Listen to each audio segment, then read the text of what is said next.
ahora ha llegado el momento de abrir una nueva tertulia de humanidades, algo que teníamos un poco olvidado por la incidencia no del COVID, sino de la Vuelta Ciclista a España. Es verdad. Pero bueno, al final todo llega. La pasada semana, organizado por Eusko Ikaskuntza y el Ayuntamiento de Bilbao, y con apoyo de Emakunde, se celebró un simposio sobre economía feminista con el título de La vida en el centro. ¿Qué tipo de políticas públicas necesitamos? Mujeres del mundo académico y con experiencia en el trabajo institucional reflexionaron sobre las características que debe tener una política económica orientada a la satisfacción de las necesidades de todas las personas y que sirva a la superación del sistema patriarcal. El marco conceptual lo trazó nuestra invitada de hoy con una charla introductoria titulada Apuntes para una economía política feminista. Una invitada que nos va a presentar ya nuestro contacto en Eusko Ikaskuntza, el querido Juan Aguirre. Arratsaldeon, Juan. No menos queridos, Quique y Félix. Muchas gracias. El cariño mutuo se desborda en las andas. Muy bien. Qué gusto da reincorporarse así. ¿Verdad que sí? Hombre, que sí. Y de dar la bienvenida a nuestra invitada, que es María Pazos Morán. Arratsaldeon, María, buena tarde. Arratsaldeon. Hola. Bienvenida. María es licenciada en Matemáticas por la Universidad Complutense de Madrid y máster en Estadística por la de Harvard, en Estados Unidos. Durante 15 años se ocupó de la investigación sobre políticas públicas e igualdad de género en el Instituto de Estudios Fiscales del Ministerio de Hacienda. Y ahora imparte en la Universidad Pompeu Fabra de Barcelona.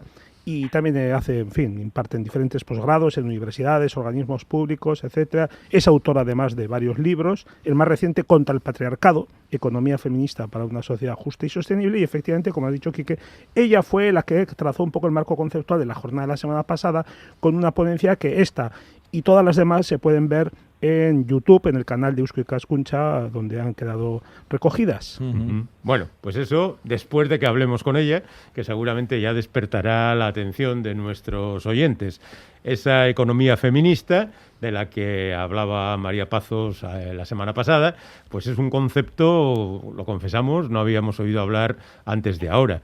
¿Podría explicarnos exactamente, María, qué es la economía feminista y cuáles son sus fines? Bien, pues lo que las economistas feministas, como siempre que las mujeres llegamos a una disciplina, nos damos cuenta de que todo estaba mal hecho. Y efectivamente, cuando hemos llegado las economistas, hemos visto que la economía oficial tenía una imagen del mundo muy alejada de la realidad y sobre todo muy alejada de la vida. Y fundamentalmente eso se concreta en que los cuidados para la economía familiar, para la economía oficial, no existen. Existe el mercado de trabajo, existe el ocio, existe el trabajo, pero los cuidados que los realizan las mujeres, es lo que economistas feministas han llamado la parte sumergida del iceberg, estaba absolutamente fuera de las teorías y de las preocupaciones, ¿no? La jornada de la semana pasada se titulaba, como ya ha dicho Félix antes, La vida en el centro. ¿Qué tipo de políticas públicas necesitamos? Y esto parece que toca dos aspectos capitales del modelo neoliberal dominante, o que ha sido dominante en las últimas décadas, que por un lado pone el lucro, el beneficio económico en el centro de las relaciones sociales, en definitiva de la vida, y por otro intenta hacer de lo público un instrumento al servicio de determinados intereses.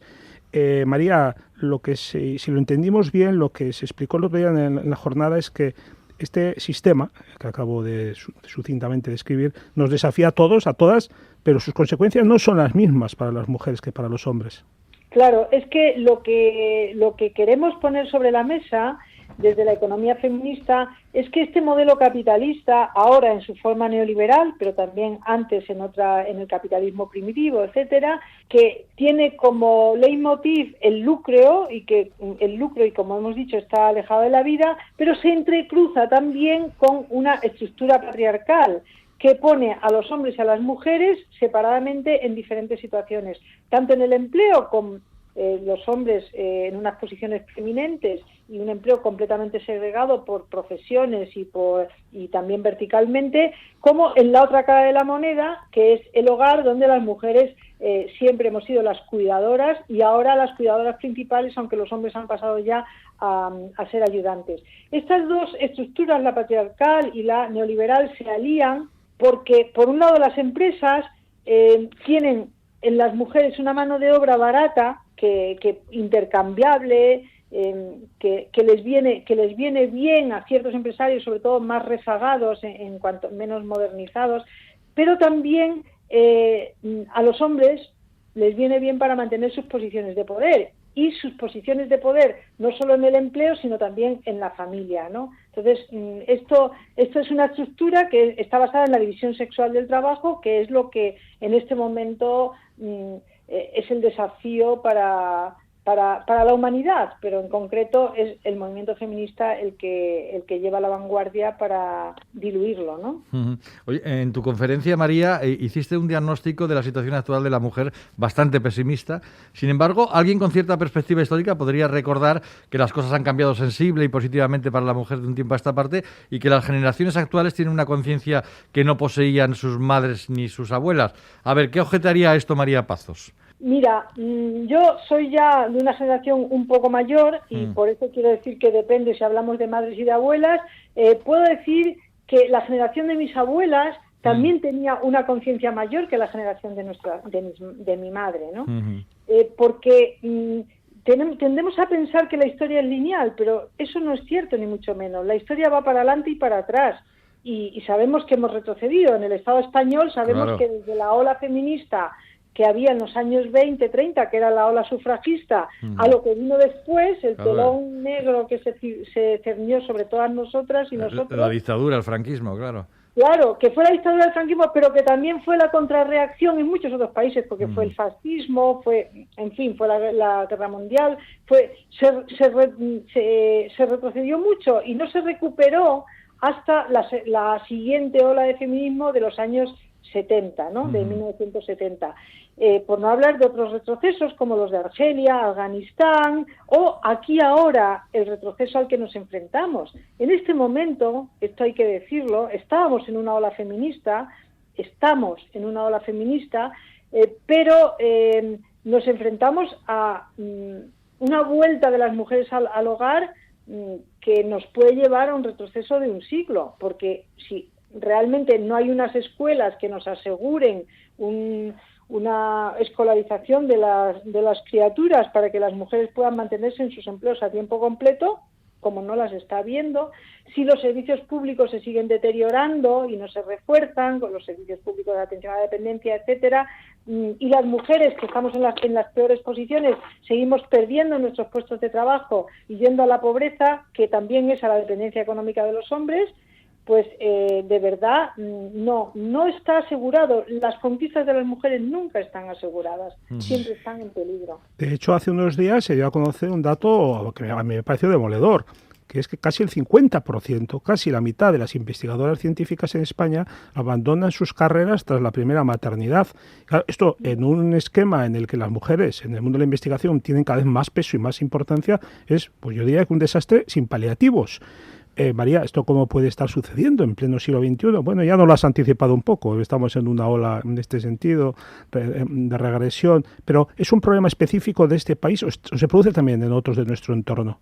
Es un problema general. Es un problema que tiene que ver con la división sexual del trabajo. Lo que pasa es que en algunos países, como pues son los países nórdicos, esta división está más diluida y hay servicios públicos, y a las mujeres, digamos, se les han ofrecido, a las mujeres que salimos de la posición de amas de casa, de la vocación de amas de casa extensiva en los años 70, pues en esos países nórdicos pues se les ha dado la posibilidad de mantenerse en el empleo a base de servicios públicos, a base de cierta ayuda a los hombres, etcétera. Pero claro, en otros países como este, donde no se están poniendo ni siquiera esos medios, pues sí, el despilfarro de la mano de obra femenina es tremendo. Y no solo el despilfarro de la mano de obra femenina, es el despilfarro del capital cuidador de los hombres, que esto es un yacimiento inexplorado. Entonces, es un despilfarro de todo, de todas las potencialidades de la sociedad y además es una fuente de infelicidades, es una fuente de conflictos, porque la desigualdad es una gran fuente de conflictos. Y en definitiva, en todos los países donde las mujeres se han incorporado al empleo, se han incorporado en las posiciones más precarias y además a base de doble jornada. Por eso, en este momento, tenemos ese desafío precisamente de que los hombres se incorporen al cuidado en igualdad de condiciones que las mujeres, para que las mujeres nos incorporemos al cuidado en igualdad de condiciones que los hombres, porque como formularon las feministas americanas en los años 80, después de esa ola donde nos incorporamos al empleo, dijeron, oye, nos hemos dado cuenta de que no es lo mismo tenerlo todo que tener que hacerlo todo. Es verdad, es una gran frase. Bueno, pues vamos con las propuestas concretas sobre políticas públicas para superar esta situación, que en el fondo era el objetivo de la jornada organizada por Eusko Ikaskuntza y el Ayuntamiento de Bilbao la semana pasada. Evidentemente, empleo y familia aparecen como ejes de intervención fundamentales, pero bueno, aunque no tengamos mucho tiempo para entrar en muchos matices, ¿por dónde han de ir las prioridades, María? Pues mira, para mí hay 3 condiciones fundamentales para que la igualdad sea posible, para que haya condiciones materiales para la igualdad, porque cuando las hay, se ha demostrado que la gente las aprovecha. Entonces, lo primero es concederles a los hombres derechos para que se incorporen al cuidado en las mismas condiciones que las mujeres. Y esto, la medida estrella para esta son los permisos igualitarios. Unos permisos que estamos a punto de conseguir, porque ya van a ser el 1 de enero iguales, intransferibles y pagados al 100%, pero con unas trampas que van a impedir que los hombres los utilicen como deberían, es decir, para quedarse al cargo del bebé el mismo tiempo que las mujeres. Pero bueno, los hombres al cuidado con políticas públicas, que hay otras, pero esta es la fundamental, la de los permisos. En segundo lugar, los servicios públicos. Los servicios públicos de atención a la dependencia y de cuidado y educación infantil desde los 0 años. Estos servicios públicos tienen que ser verdaderamente públicos, es decir, no externalizados, sino provistos también públicamente, no solo financiados públicamente, tienen que ser de calidad, tienen que tener horarios suficientes, en fin, tienen que ser un derecho universal a la atención suficiente. Y así no solamente se atiende a esas personas, que es absolutamente necesario, sino que se permite que las mujeres no tengan que renunciar a sus empleos por largo tiempo, por cuidados de larga duración, ¿no? Y la tercera pata es las políticas laborales. Se necesitan unas jornadas cortas, las 35 horas semanales, pero además no en 4 días, que no sé qué tontería es esa, con perdón, o sea, unas 35 horas semanales máximas, pero en 5 días, de tal manera que la gente tenga un horario corto y luego se vaya a cuidar a sus criaturas y a atender a sus personas mayores, a darles el cariño que necesiten, aunque estén en los servicios, atendidas por los servicios públicos en las necesidades esenciales, y que lo hagan igual hombres y mujeres, porque si no, las mujeres van a estar pues a tiempo parcial y los hombres trabajando 48 horas a la semana, y eso es absolutamente ineficiente, además de injusto. Y no solamente se necesitan unas jornadas más cortas, se necesita estabilidad en el empleo. Las políticas laborales son importantes por eso. Yo creo que hay que revertir las reformas laborales que se hicieron últimas, que han quitado mucha estabilidad, y creo que podríamos apañarnos muy bien si realmente pusiéramos estas medidas en marcha. El otro día, al final de la conferencia, María hizo un llamamiento para que nos adhiramos al manifiesto que han impulsado varios profesores, profesionales, profesoras de la universidad en favor del denominado cuarto pilar del estado del bienestar. ¿Cuál es esta reivindicación, María, brevemente? Bueno, pues gracias por sacar este tema, porque a mí me parece que es muy importante justamente lo que he planteado de los servicios públicos, estas necesidades de servicios públicos y de derechos para que los hombres cuiden igual que las mujeres, serían un poco cambiar el sistema de cuidados, resolver los cuidados no como ahora, cuyo pilar fundamental es que las mujeres se queden en casa cuidando, sino a base de estas medidas que se necesitan. Hemos hecho este manifiesto con Vicens Navarro, otras investigadoras y yo, y lo hemos colgado en una web que se llama cuartopilar.es. Pedimos a todo el mundo que esté de acuerdo con estas medidas, que son esencialmente las que acabo de enunciar, pues que entre y que lo firméis, por favor, porque desde luego esto no solamente es cuestión de investigarlo y de debatirlo, sino de que se haga presión desde la calle, porque si no, nunca se consigue nada. Apuntado queda, María. Ya nos lo hemos apuntado todos. Bueno, además de hacer esto, podéis tener más información, porque aquí el tiempo nos limita un poco, en Eusko Ikaskuntza, la sección de vídeos, donde está la charla de nuestra invitada, Apuntes para una economía política feminista, en el simposio sobre economía feminista celebrado con el título de La vida en el centro, ¿qué tipo de políticas públicas necesitamos? En este momento de la despedida debemos recordar a Charles Fourier, que hace 200 años ya, o así, dijo: dime cómo es la vida de las mujeres y te diré cómo es vuestra sociedad.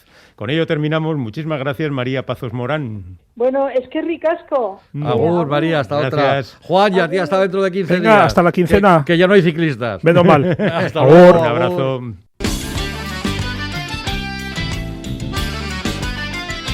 Islandia, el país chiquito donde darse un meneíto.